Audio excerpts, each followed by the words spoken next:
Everyone, आज मैं ये वीडियो बना रही हूँ एसएससी एग्ज़ाम के लिए स्पेशली। और ये आप सीटेट के लिए भी कह सकते हो। सीटेट के लिए जो साइंस का पोर्शन है उसके लिए ये इम्पोर्टेंट है। ये बहुत शॉर्ट तरीके से है, काम की चीज़ है और जितना आप एनालिसिस कर सकते हो इसमें से वो आप कर लेना। बाकी जो मैं बोल रही हूँ आप उसको भी नोट डाउन कर लेना। और ये अगर आपके लिए हेल्पफुल होता है तो प्लीज़ अप्रिशिएटिंग मी। तो आज का टॉपिक है न्यूट्रिशन। ठीक है, बेसिकली जो साइंस के बच्चे हैं उनको सबको पता होगा क्या चीज़ है, बट वो छोटी छोटी चीज़ें आती हैं पीआरटी के एग्ज़ाम्स बेसिकली। और सीटेट का जो आपका 6 to 8 वाला लेवल है आपका, उसमें भी ये चीज़ बेसिक से ही पूछते हैं। ये सब चीज़ें आपको बेसिक चीज़ें पता होनी चाहिए। बड़ी बड़ी चीज़ें तो पता है, हमें साइंस वाले जो साइंस साइड से पढ़ रहे हैं, बेसिक चीज़ें आपको पता होनी चाहिए। तो कई बार न्यूट्रिशन की डेफिनेशन पूछ लेता है कि न्यूट्रिशन की डेफिनेशन ही क्या है। तो न्यूट्रिशन की डेफिनेशन क्या है कि फूड में आपको जितने भी न्यूट्रिएंट्स मिल रहे हैं, जितने भी कंपोनेंट मिल रहे हैं, जो भी चीज़ मिल रही है फूड में आपको, वो सबको ब्लड में मिला देना ही क्या होता है, आपका न्यूट्रिशन कहलाता है।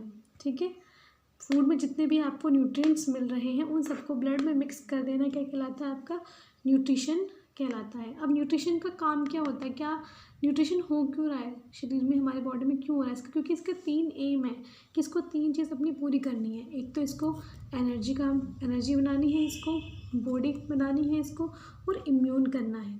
जो हमारा शरीर है उसमें इसको एनर्जी देनी है कोई भी काम करने के लिए। बॉडी बिल्डिंग मतलब मसल्स को बनाना है, ठीक है, क्योंकि हम बड़े होते हैं धीरे धीरे करके, एज बढ़ती है तो उसी हिसाब से मसल्स बनाना है। और इम्यून करना, रोगों से, बीमारियों से हमें सुरक्षा देना, इसका काम है। हमारा न्यूट्रिशन काम करता है। इसका 3 मेन फोकस है कि न्यूट्रिशन हुआ है तो ये 3 चीज़ें करेगा वो। ठीक है, अब फूड में जो मैंने बताया था आपको कंपोनेंट होते हैं, वो कौन से होते हैं, वो 7 कंपोनेंट होते हैं। ये 7 कंपोनेंट हैं आपके: carbohydrate, fat, protein, water, mineral और विटामिन, और आपका ये है रफेज। ठीक है, अब मैं थोड़ा सा शॉर्ट बता देती हूँ इसको काम के बाद कि क्या क्या काम करता है आपका। ये जो आपका कार्बोहाइड्रेट है, फैट है और ये प्रोटीन है, ये तीनों आपको एनर्जी देगा। तो पहला पर्पस पूरा हो गया एनर्जी का। कौन देगा? कार्बोहाइड्रेट, फैट और ये प्रोटीन देगा, तीनों एनर्जी देगा। दूसरा काम था इसका बॉडी बिल्डिंग का काम करने का। बॉडी बिल्डिंग का काम करेगा आपका फिर से ये प्रोटीन और आपका साथ में वाटर और मिनरल्स, ये तीनों आपके बॉडी बिल्डिंग के काम करेंगे। ठीक है, भाई जिम जाते हैं तो क्या प्रोटीन लेते ही हैं, वाटर लेते ही हैं, और उसमें क्या होते हैं, मिनरल्स होते हैं, तो वो चीज़ हम लेते ही हैं। ठीक है, अब नेक्स्ट है आपका इम्यून करने की बात आती है। इम्यून करने का काम कौन करेगा? इम्यून करने का काम करेगा आपका हमारा विटामिन और रफेज। बताऊंगी भी होते क्या क्या है, बता रही तीनों के पर्पस। ये 3 पर्पस थे, इन 3 पर्पस को कौन फुलफिल कर रहा है? ये 7 कंपोनेंट्स फुलफिल कर रहे हैं। क्या क्या होते हैं ये? जो आपकी जितनी भी मीठी चीज़ें हैं, शुगर वाली जितनी भी चीज़ें हैं, चीनी हो गया, चुकंदर हो गया, गन्ना हो गया, जितनी भी सब मीठी चीज़ें, वो सब आपका कार्बोहाइड्रेट है। ठीक है, तो ये आपको भी चीनी खाते तो एनर्जी मिल जाती है, चॉकलेट खाते हो वो मीठा होता है उसमें एनर्जी मिल जाती है आपको। फैट पता ही है, जितनी भी ऑयली चीज़ें हैं वो आपकी फ़ैट हैं, उन्हें सब खाने से, पराठे वाले खाने से क्या होता है, एनर्जी आती है, तो उसमें क्या ऑयल है। प्रोटीन ऑफकोर्स प्रोटीन लेने से जिम जाते हैं तो वो तो बॉडी बिल्डिंग तो कर रहा है, साथ में एनर्जी भी दे रहा है। ठीक है, अब जो बॉडी बिल्डिंग कर रहा था एक्चुअल में वो प्रोटीन था, वाटर था और मिनरल था। ये तो सबको पता ही होगा, इससे क्या ही बताऊँ मैं। ठीक है, और विटामिन्स हमारे जैसे vitamin A B C D ऐसे विटामिन्स हो गए। और रफेज होते हैं क्या? रफेज होता है आपका कि जो भी आप रेशेदार वाली चीज़ें होती हैं ना, फलों में जूस निकाले तो उसमें जो रेशा बच जाता है उसको हम बोलते हैं रफेज।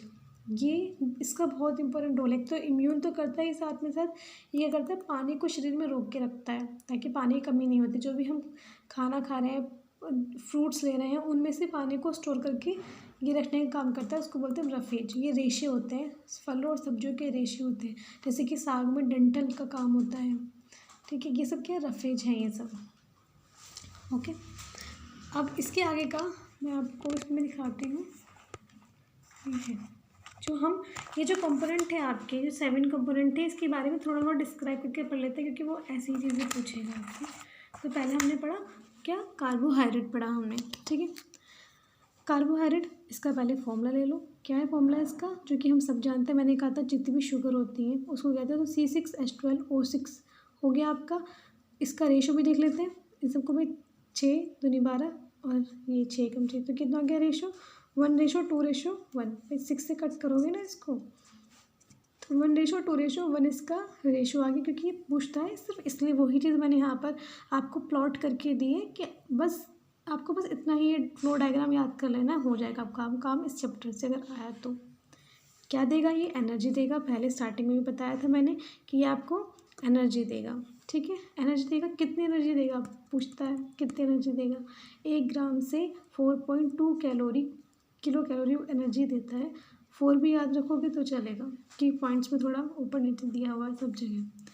अब जो कार्बोहाइड्रेट है कितने टाइप के हैं, 3 टाइप के होते हैं आपके, मोनोसेकेराइड, डाइसेकेराइड्स और आपके ये पॉलीसेकेराइड्स हैं, ठीक है। स्पेलिंग थोड़ी देर दूर हुई तो आप लोग देख लेना, मैनेज कर लेना, बहुत जल्दी में बनाया है क्योंकि मैंने।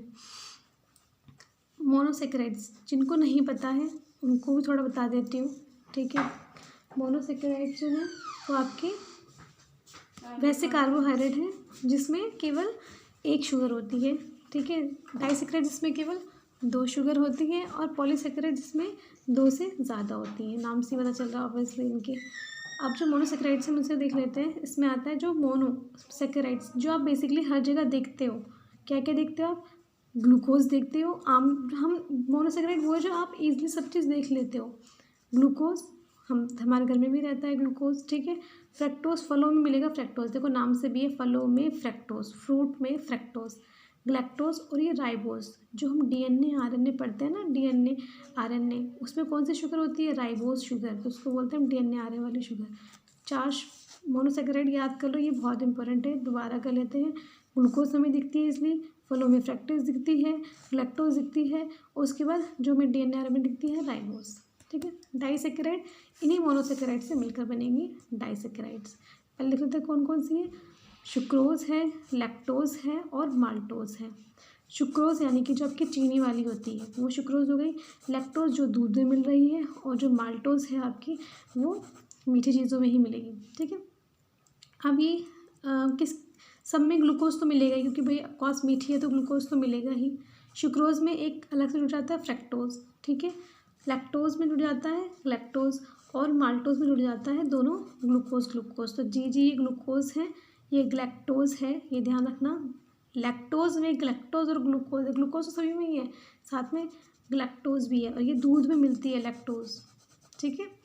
कौन सेकेराइड, डाइसेकेराइड है, ये दूध में मिलेगा आपको लैक्टोज, और ये फ्रैक्टोज फ्रूट वाला है। उसके बाद पॉलीसेकेराइड पढ़ लेते हैं। ये आपसे ऐसे डिस्क्राइब करके पूछ लेगा कि इसमें से ऑप्शन देगी कौन सी डाइसेकेराइड है, कौन सी पॉलीसेकेराइड है, तो ये याद कर लेना, ठीक है। उसके बाद पूछते हैं आपसे ये पॉलीसेकेराइड कौन कौन सी है। काइटिन जितने भी कीड़े मकोड़ों की बाहरी जो शैल होती है, जो उनके पंख वगैरह होते हैं, हार्ड होते हैं, वो सब किसके बने होते हैं, काइटिन के बने होते हैं। जो भी पेड़ पौधे होते हैं उनकी जो बाहर की छाल होती है वो सेलुलोज के बने होते हैं, जैसे कि कागज, नोट, ये सब किसके होते हैं, कागज, ये सब बेसिकली कागज, ये सब क्या है, सेलुलोज है, और इनको हम पचा नहीं पाते। कागज को खा के हम पचा नहीं पाते, इसलिए सेलुलोज को हम पचा नहीं पाते हैं, यही याद। उसके बाद है स्टार्च, ठीक है। स्टार्च को देखा ही होगा सबने, जो मांड होता है, आटे में भी क्या होता है, स्टार्च होता है, चावल में भी स्टार्च होता है, और ये आपका ग्लाइकोजन, जो भी हमें अनाजों से ही मिलता है ग्लाइकोजन भी, ठीक है। अब आगे बढ़ जाते हैं हम इसके साथ।